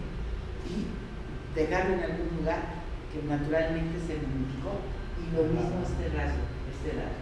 Ahora tenemos recolectado esto, solamente que pues no hemos tenido lana para enviar, para que nos digan de qué se trata. ¿Pero qué sabemos? Pues es un personaje de alta jerarquía, por supuesto, está en la basamento piramidal, murió a los 52 años, ya viejo, de un fuerte golpe en el cráneo, de estatura media, como yo, unos 62, un centímetro menos que yo, diestro, robusto, padeció traumatismo y se ve que le dolía, periodontitis y deficiencia de hierro, otra vez, en élite anémica. Las lesiones fueron fractura nasal y fracturas de costilla izquierdas, bien, con una buena medicina. O sea, el hecho de que se haya curado como se curó nos habla de una buena medicina. Fue fechado y el resultado 770, 400 años antes de Cristo. Acuérdense la niña, 800, 550 años antes de Cristo. Por supuesto es controversial, se tuvo que seleccionar otra muestra que se mandó al Departamento Sólido de la UNAM y nos puso 393 años antes de Cristo. Bueno, vamos a pensar que es 400 años antes de Cristo. Aunque no le hace. Cañada la Virgen empieza en 540 después de Cristo. Ahí ya hay 1000 años. ¿Quiénes son? Vean, imagínense quiénes son. Bueno, el jerarca, por supuesto, hay reconstrucciones, aproximaciones o posibles reconstrucciones. Vean cómo es lo nuevo, ¿no? Este es nuestro, y este es el gran caso. O sea, el jerarca en realidad a los 52 años no muere ni de viejo, ni de enfermo, ni de anciano, ni de nada de eso. Muere paz, en un enfrentamiento en donde le dan un trancazotote con un mazo y no lo desnucan, pero y ahí queda. Hace 1130, no hace 1133 años, haríamos de 0 a 2017, súmele por ahí, chicos, 2017 años que han transcurrido del 0 más 770, ¿cuántos son? Más de 3000 años. Recibió el personaje. ¿Quién era? Claro, es un personaje fundador de una élite, de un linaje. Pero qué tan importante fue que se preservó y se conservó. Hay muchas teorías para explicarlo. Vean, estas son las representaciones de los mitos funerarios. Este es el códice de Chapa. Esta es la representación. Aquí tenemos un cuchillo pedernal. Aquí está un cuchillo pedernal afectado por una explosión. Esta es una representación de un eclipse. Hay muchas maneras de representar a los ancestros. Hay, por supuesto, un culto fundamental en el ancestro. Miren, este es mucho más importante. Sí existe, están representados en todos los códices. Lo que pasaba es que no teníamos la evidencia in situ. la evidencia arqueológica. Y ahora la tenemos. Aquí algunas aproximaciones con algunos elementos más de la excavación. Vean el entierro. Vean, desde un principio no hay rodilla. Es increíble, ¿no? Este concepto de ausencia. Y estos serían los ejemplos. Es decir, ¿cómo pudieron haber sido? Este sería un ejemplo de un bulto motor. Así. ¿Okay? A la hora en que se abre el bulto motorio, pues conservas, de alguna manera al abrir, conservas la anatomía, ¿no? Y en todo caso acomodas un lugar. Y aquí lo tenemos. Este sería un ejemplo de un bulto motorio de las cuevas de Tamaulipas. Este es un faro funerario que se encontró un abrigo rocoso en la Sierra Gorda en Zimapán en 2014. Este está igual con el petate, ¿sí? Y ahí está el faro, y ahí está dentro. ¿Sí? Entonces, ese es otro ejemplo de faro o de bulto funerario, que posiblemente así es como los conservaron. Hay estos otros que incluso con cierta modificación y conservación de pelo. Bueno, en nuestro caso no tenemos pelo en el jerarca, ¿no? Pero posiblemente esto que les enseña esta vecina tenga que ver con algo de esto. Aquí está el petate, ¿no? Y este sería un faro, ¿no? Aquí está el acercamiento al faro. A la hora que lo abres, en efecto puede quedar el cuerpo así. Y que hagas como para terminar. Este sería una momificación, una representación de momias, que son, por supuesto, para toda la zona del desierto de Nazca o para toda la zona del Perú, pues son los tatas, son los abuelos, son los abuelitos. Y justamente hay para ellos, los visten, los arreglan, los sacan a pasear una vez al año en procesión, son los ancestros. Y en la cultura del Perú, una cultura muy temprana, en efecto hay todo este proceso de modificación cultural y miren, guardados, por supuesto, en recintos sagrados, ¿no? Y por supuesto completamente sagrados, distintos. Esta sería la otra posibilidad de que hubiese estado el jerarca así, en el basamento piramidal, así, guardado, no en bulto, sino en este otro tipo de, que incluso hasta ponerle peluca, incluso hasta vestir, ¿no? De alguna manera. Datos que pues se nos escapan, hay que como que empezar a buscar si desde la bioarqueología podemos encontrar más datos que por un lado nos digan si realmente estamos ante este tipo de bulto, ¿no? O si un proceso de semi-momificación pues nos llevaría a este tipo de representación. Estos son ancestros, ¿no? Momias ancestrales del desierto de Nazca. Creo que con esta estoy cerrando. A ver.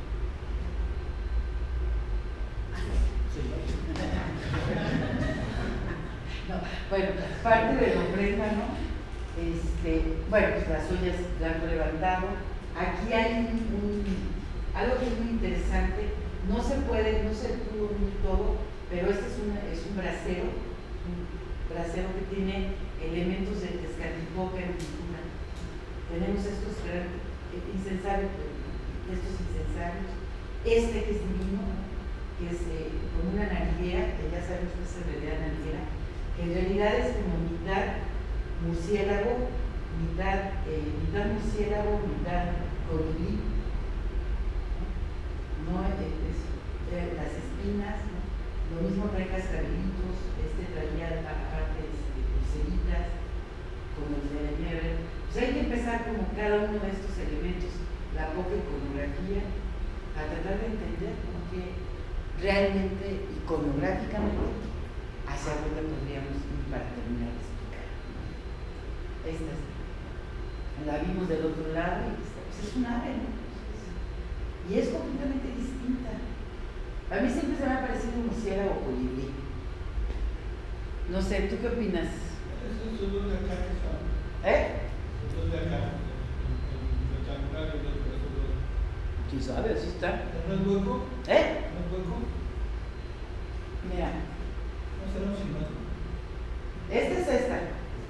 como este tamaño. Está trabajada en Conchanaca. Pero no está, ya. Y es como una nalguera. Plano. Sí, plano. O sea, no tiene un No. hueco. No, es una nalguera. Los dos huecos que tiene son estos. Y estos en realidad son para, ya, o sea, yo pensaba en un principio que era pectoral, pero no, ya, sí, esto queda perfectamente en la nariz. Es nariguera. Y ve qué preciosa nariguera. Pero aquí tienes es completamente asimétrica. ¿No? Completamente asimétrica. Entonces, si tú la trazas así, tienes como un elemento entre el murciélago, colibrí, ¿no? Con la carilla acá, y esta cosa rara. No hay nada similar, o sea, hay que empezar a... Yo pensé que era el hueco ese, pensé que era un silbato. Ah, silbato. Sí, no me imaginé que era un silbato. Nunca había visto que era un plano. Plano, completamente cóncavo. Y está hecha en Conchanaca. Y bueno, pues este sería, dentro de lo que es, este sería parte de la iconografía. Este es una especie de Quetzalcóatl, que son las pocas que nos han salido, las pocas deidades. Lleva aquí su nalguera, lleva aquí esta parte, lleva tanto Quetzalcóatl acá. Este es un xipe, no tiene la cara, pero tiene la doble manita, ¿no? Que en efecto pues, nos pone en una posición de xipe. Y bueno, pues los famosos saumadores. Tenemos poca iconografía y de representaciones de ellos mismos, escasísimas piezas, 3 o 4, y esta en donde pues miren el cuchillo de sacrificio, la bolsita de copal y la representación muy esquematizada de ellos, o alguna iconografía como en este caso que es casi el monstruo de la tierra, ¡guau!, ¿no? Vomitando agua, ¿no? Es poca y muy sencilla la iconografía que tenemos, pero que sencilla pero compleja, ¿no? Y bueno, y simplemente para reforzar alguna otra cosa es el hecho de que de los 19 entierros que tenemos, en términos de limpieza bucal, por ejemplo, hay mucho sarro, hay presencia de sarro, hay poca caries, que casi no están cariados, casi no tenemos desgaste por atracción, que sería el comer tanto maíz, ¿no? Entonces estamos hablando de que tenemos en una clase de élite, no se lava bien la boca, ¿no? En el caso de la niña y del jerarca, sí, en efecto hay limpieza bucal, pero hay una mejor limpieza bucal en entierros de poblaciones o en entierros de cazadores recolectores, e incluso el manejo de la tortilla quemada para limpiarse, ¿no? Lo tenemos mucho más registrado en entierros de cazadores recolectores que en entierros de agricultores. O sea, no se está inclinando bien la boca, no se hacía, o sea, podía pegar, ahora que no. Hay poca caries, lo que es interesante, hay sarro, que bueno, el sarro, eso también nos dice que hay una mala limpieza, ¿no? De élite. O sea, no quiere decir que porque sean de élite se bañaban todos los días o comían mejor que los de pueblo, ¿no? Y tenemos presencia de sífilis en el resto del entierro 18, que es un joven, ¿no? Hay presencia de sífilis, hay sífilis por supuesto, y todavía habría que fechar el entierro 15, que es otra niña que tuvo un tratamiento tafonómico muy distinto a los demás, que es decir, que una vez que muere, como de doble exequio, es decir, mueres, te dejo ahí un ratito para que te descompongas, te saco de nuevo, ya una vez que estás en el proceso de descomposición y tengo flexibilidad, y entonces pongo las rodillas hasta acá arriba, ¿no? Te encartono y te pongo en una caja. Entonces la pusieron en una caja, tenemos parte del resto de la caja, y la acompañaron con un coyote, que es una veneración muy importante, y la poca turquesa que hay la tiene ella en una nariguera en forma de mariposa, chiquita. También lleva su cuchillito y también lleva su navajilla prismática y su coyotito. Y esta niña está asociada a la salida pluvial, al drenaje. Ella habría que ficharla directamente, porque yo pienso que va a ser tan antigua como la niña Guerrero y el jerarca. Nos estaría haciendo falta esa fecha, que ya lo vamos a ver con Carla.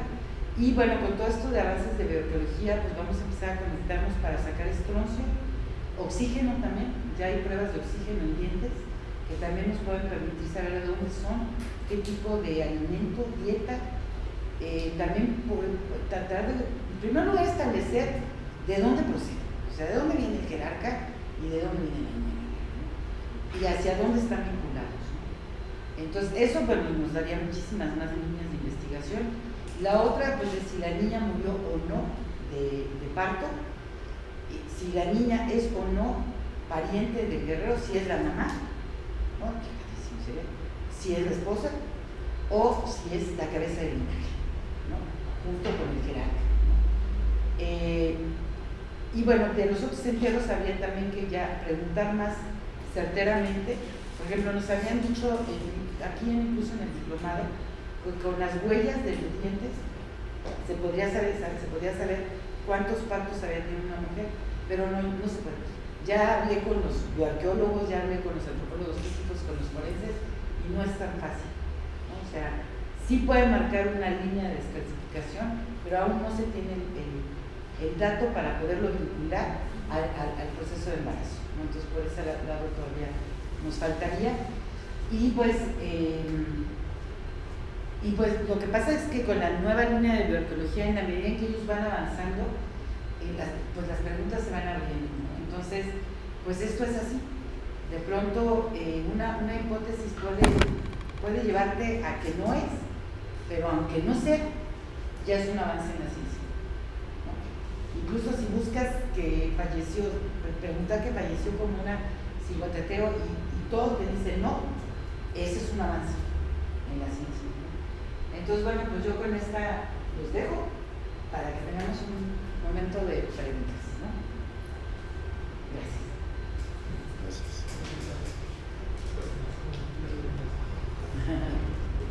¿Alguna pregunta?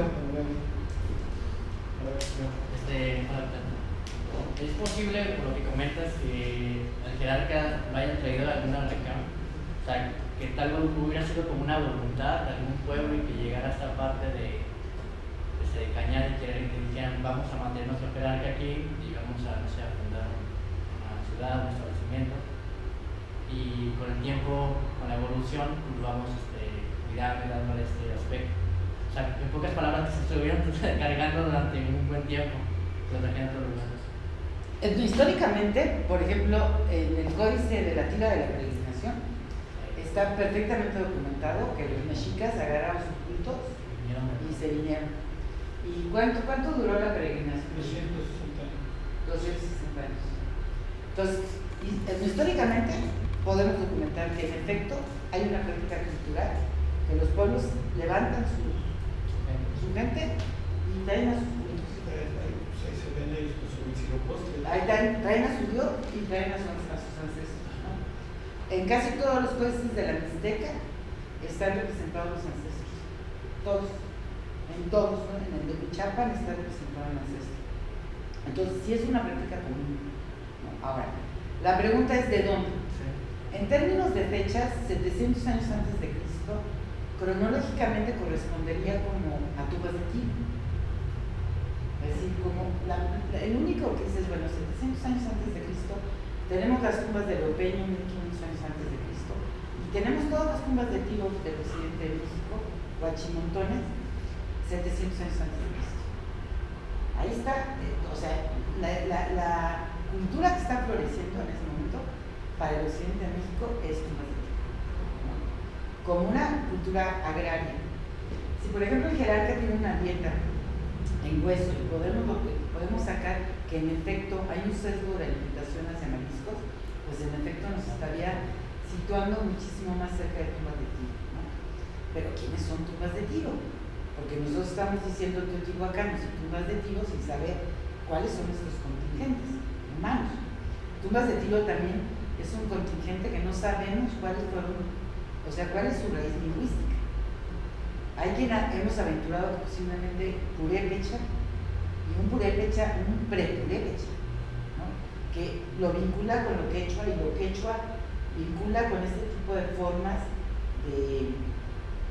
de adoración del ancestro, como lo que se da en Nazca o como se le da, o como toda esta cultura moche, ¿no? Que es muy temprana, de épocas muy tempranas, que está asociado a toda la veneración momificada, ¿no? Entonces, bueno, ahí hay como, bueno, aunque ellos están como 1500 años antes de Cristo y nosotros estamos 700, vamos a ponernos 700 años antes de Cristo. 700 años antes de Cristo, por esta región, también ya tenemos pueblos agrarios, tenemos Chupícuaro. Chupícuaro está sobre 500 años antes de Cristo. ¿Quién es Chupícuaro? Chupícuaro está como en el enlace entre tumbas de Tiro y Chupícuaro, ¿no? Es Chupícuaro.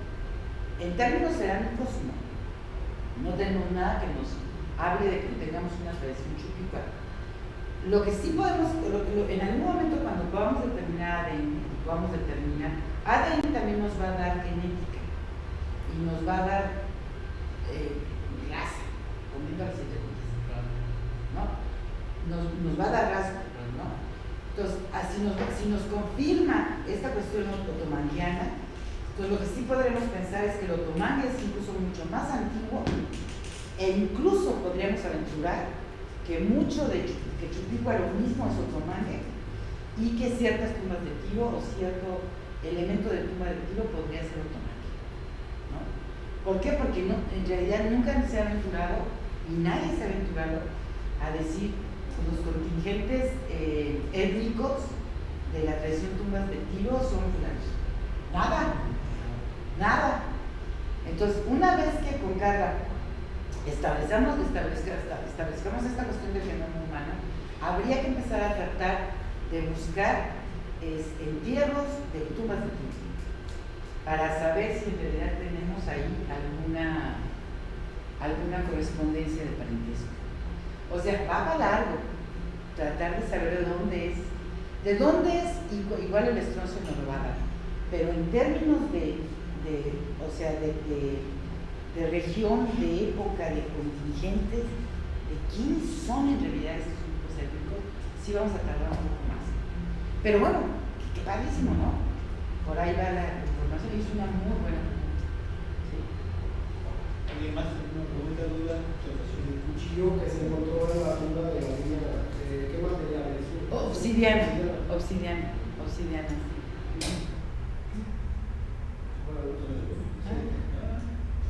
Se fue la... Mira, pues justo.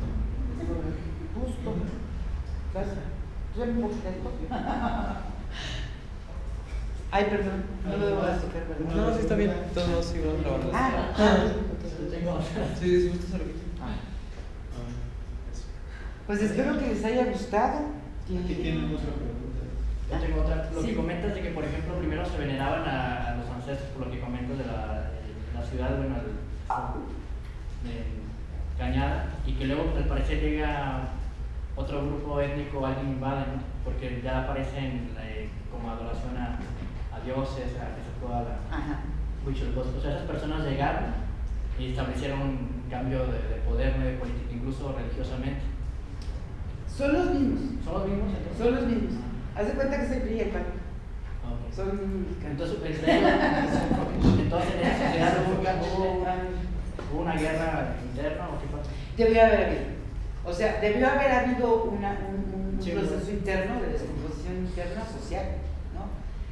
No sabemos si de enfrentamiento a tipo guerra, ¿no? Sí, me quitaron Pero en efecto lo que sí es como este proceso de desarticulación del poder del PRI y el PAN, ¿no? Ya, lo que haya pasado después, pero son los mismos contingentes étnicos. Sí, porque de verdad los ancestros veneraron ya. Ahí sí ya hay un cambio de estructura. Luego desaparece. Hay un cambio, al desacralizar este concepto de la veneración al ancestro, en efecto lo que sigue es venerar a Dios, ¿no?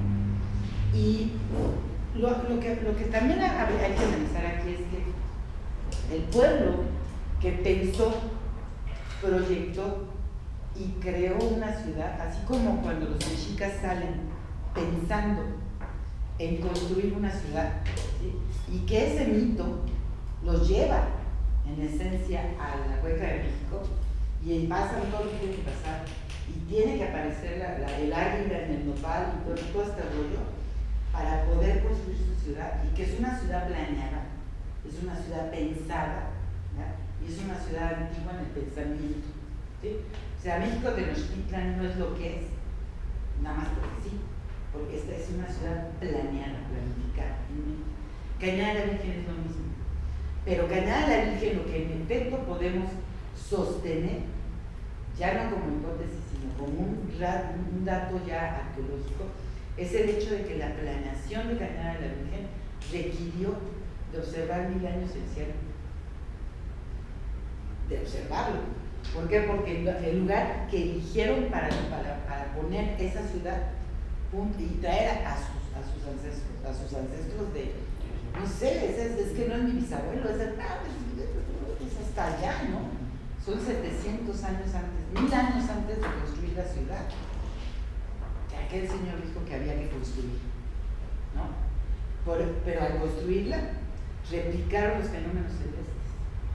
Entonces, en efecto, el jerarca en vida debió haber observado el cielo y debió haber empezado la transmisión del conocimiento celeste para que a lo largo de tantas y tantas generaciones, ¿sí? Y de observar, encontraran el lugar adecuado para poner las estructuras arquitectónicas exactamente dirigidas a la réplica espejo de lo que ellos querían que año con año, o cada 7 años, o cada 13, o cada 20, o cada 52, o cada 104 años, se replicara. Porque así es Cañada de la Virgen. Cañada de la Virgen lo que se está replicando es la columna vertebral de los calendarios. Y te lo replica, y ya hemos dado esa clase, y te lo replica y te lo replica. Entonces, los arquitectos y los ingenieros que construyen Cañada de la Virgen ya tenían el plano celeste. O sea, aquí con el ordenamiento territorial, que lo hace hace 3 años, ellos tienen un ordenamiento territorial de 1000 años para ordenar el cosmos.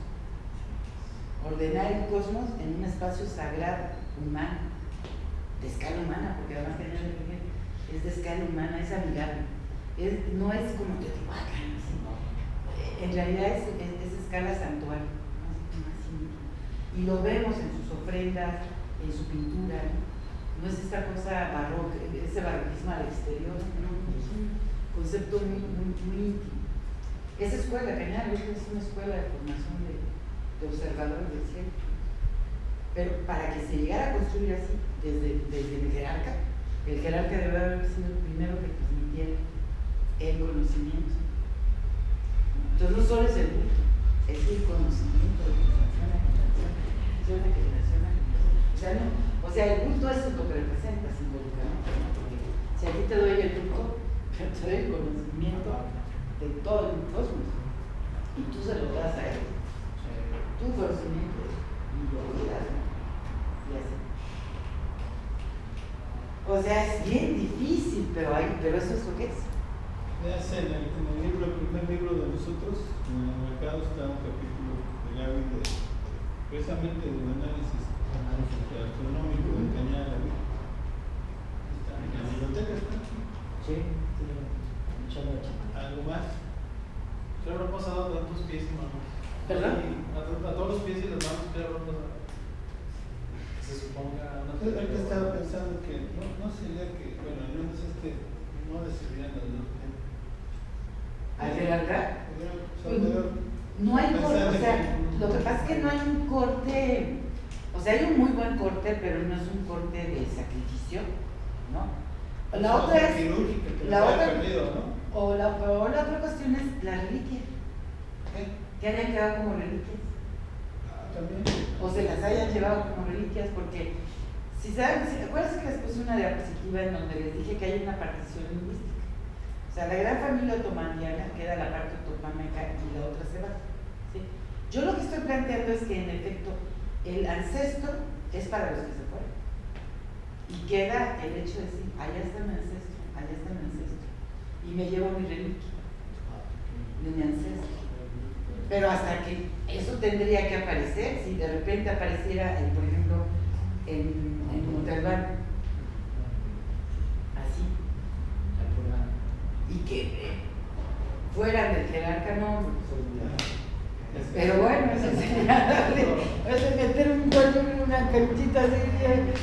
No, pues ya, imagínense que en algún momento ellos los consideraran enteros secundarios. No, pues es que aquí tengo unas rodillas, y tengo unos pies, y tengo.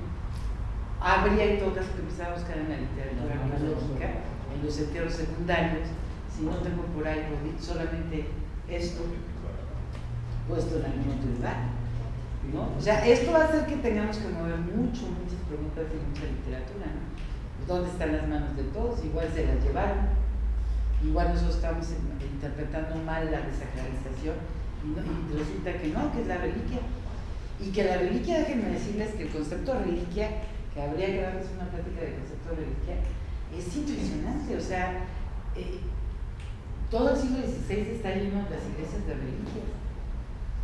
Y toda la etapa bueno, pues cuántas cabezas de San Juan Bautista no hay, ¿no?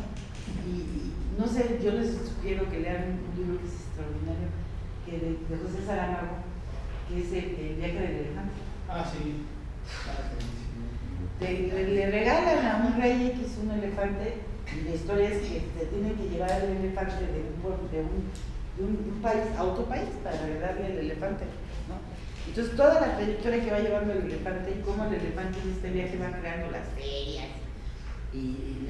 bueno, así es toda una maravilla cómo se crean las selvas, la feria, cómo van pasando y pues los mercaderes y ya sabes el saltimbanqui y todo, y entonces pues, los que van adelantándose pues ya venden que la oreja del elefante para curar la cola de no sé qué, que el pelo del elefante para curar no sé qué, que el agüita santa de la caca del elefante para qué, y entonces se va convirtiendo todo esto en un santoral impresionante, y entonces van quedando en los pueblos por donde fue pasando el elefante las reliquias del elefante, ¿no? En pueblos en donde jamás en su vida había visto un elefante, ¿no?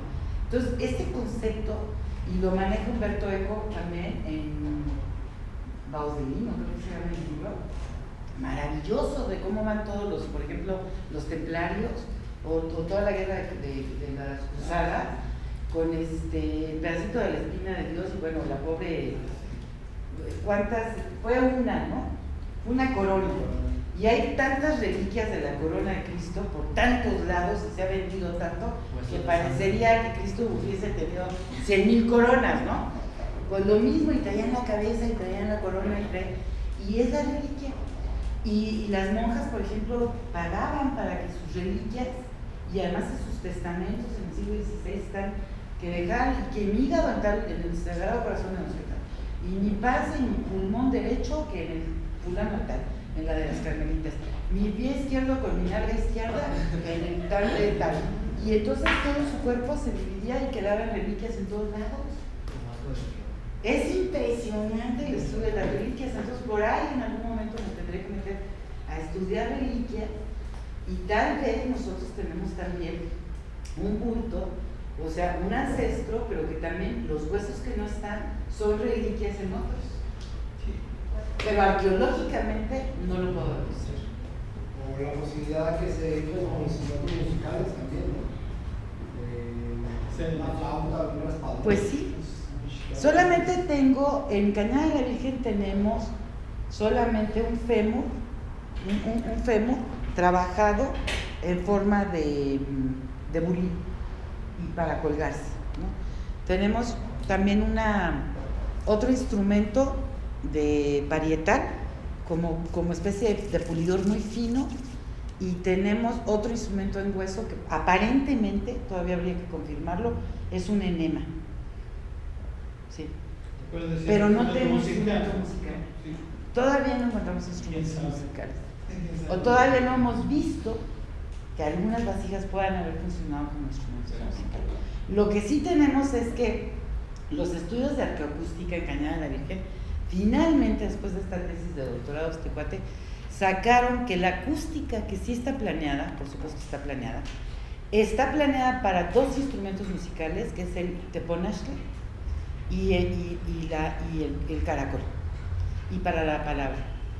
En realidad, la arqueoacústica Cañada de la Virgen está diseñada para la palabra. No tanto para la música, ¿eh? Es la palabra. O sea, si meto un panhuehue y yo que decía, con 400 tambores aquí, no, se atrofiaría el sonido. Está como para el teponazli, que es un sonido más suave, para el llamado de caracol y para la palabra. Y eso es muy interesante. Bueno, chicos, muchas gracias.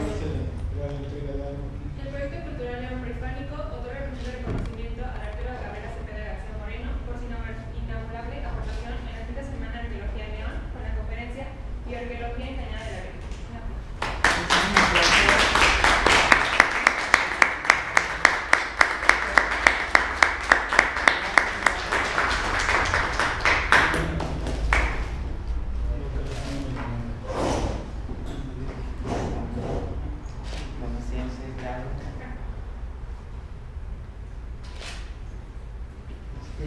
Muchas gracias, Mariano. Ay, pues muchísimas gracias. Oiga, ¿qué sonido? Ay, qué rico. Chulitos. Chulitos. Ay, me gusta.